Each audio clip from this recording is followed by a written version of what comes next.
cuidado con las emociones, fíense solo de la inteligencia y la razón.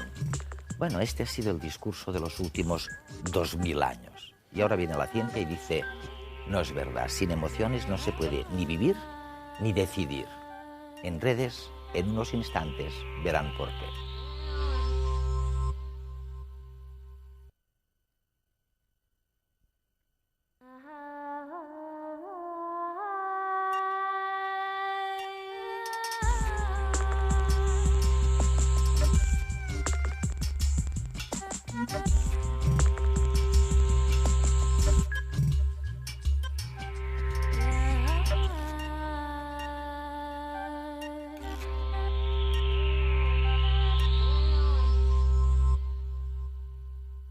Había que prohibirlas, ni hablar de ellas.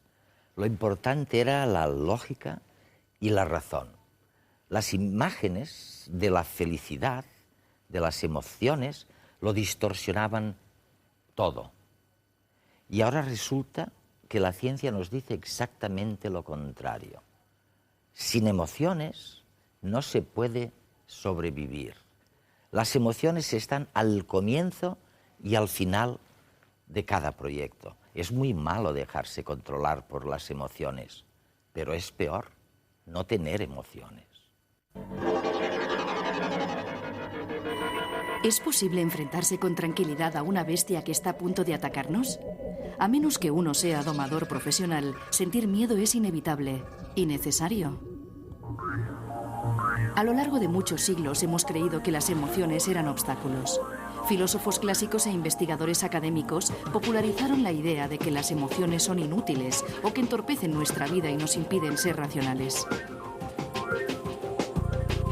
Hoy sabemos que este punto de vista es erróneo. Somos seres emocionales, incluso mucho antes de que el Homo fuese sapiens. Las emociones existen hace millones de años simplemente porque han resultado útiles para la supervivencia. Vivir sin ellas es una sentencia de muerte y la ciencia lo comprende cada vez mejor. Experimentamos emociones cuando sentimos que algo importante nos está sucediendo o puede suceder. Gracias a la reacción emocional, nuestro cuerpo y nuestra mente se preparan automática e involuntariamente para responder a esta situación de la mejor manera posible. El miedo, por ejemplo, tonifica nuestros músculos para correr con más fuerza y enfoca nuestra mente solo hacia la fuente del peligro o hacia las posibles vías de escape, excluyendo todo lo demás. La alegría ante un hecho positivo nos condiciona a intentar repetir esa situación favorable en el futuro. Y la repugnancia nos impide comer alimentos en putrefacción por más que estemos famélicos, evitando así una infección. Las emociones afectan nuestra manera de ver y pensar el mundo.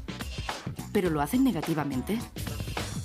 Está demostrado que las emociones influyen en la atención, en la memoria y en el razonamiento lógico. Veamos cómo. Suele decirse que las emociones nos distraen. Sin embargo, su efecto es justo el contrario. Las emociones nos apartan de un pensamiento determinado solo para hacernos prestar atención a otro que emerge como más importante. Nuestro cerebro no está hecho para recordar el 100% de lo que se le presenta. En este caso, las emociones intervienen en la memoria como un criterio excelente para determinar qué datos recordar. Creemos que las emociones son perjudiciales a la hora de tomar decisiones. Sin embargo, algunas decisiones podrían tornarse en disquisiciones eternas. En estos casos, resulta más eficaz que intervengan las emociones para poder ser expeditivos.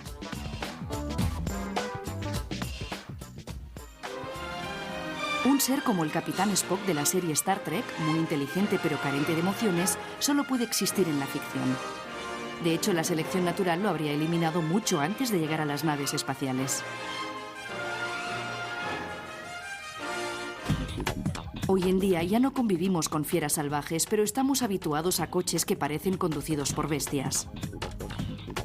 Necesitamos emociones no solo para sobrevivir al tránsito de la ciudad, sino también para tomar ciertas decisiones de manera eficaz, para comunicarnos y comprender a otras personas, y en definitiva, para asegurar la transmisión de nuestros genes.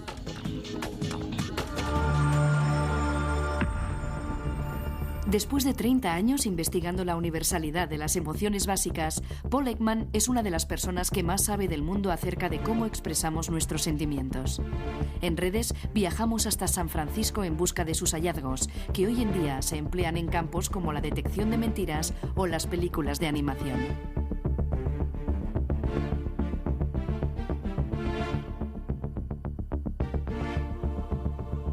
Paul, realmente eres un pionero. Hace 30 años a nadie le importaban las emociones y todavía menos las expresiones faciales de las emociones. Seguramente nadie se había ocupado desde Darwin y William James.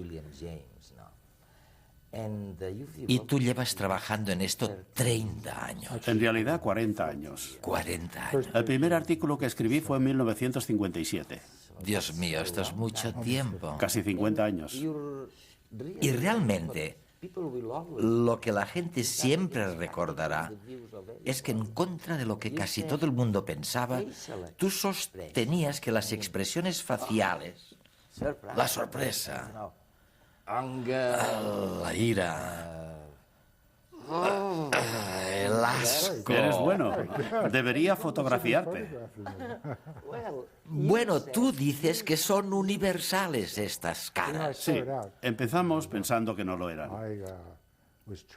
Yo estudié a finales de los 40 y principios de los 50, cuando todo el mundo estaba muy influenciado por el punto de vista de Margaret Mead sobre el impacto cultural. Lo importante del comportamiento social era producto de la cultura, y era una visión de la naturaleza muy poco probable. Éramos como una tabula rasa, e incluso se creía que había culturas que no tenían ninguna emoción. Las expresiones no existían porque eran un invento cultural, y yo también creía en esto. Y no acababa de creérmelo. Pero como me había educado en este sistema, pensaba que tenía que ser lo correcto.